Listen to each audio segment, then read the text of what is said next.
Dopo il primo atto intimidatorio subito qualche settimana fa, un altro grave episodio verificatosi qua. Ora è abbastanza chiaro il messaggio, nel senso che ci sono delle scritte sul gazebo che indicano una mente che sta facendo qualcosa di sensato, non è come appiccare un fuoco così a caso.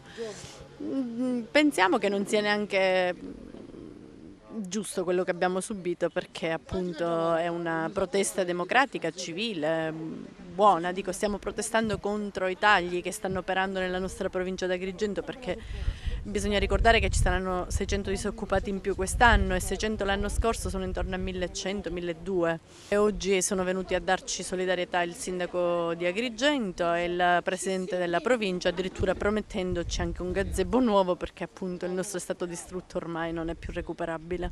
È stata presentata una denuncia? Sì, sono venuti i carabinieri, è venuta la Digos, la scientifica ha fatto rilevamenti.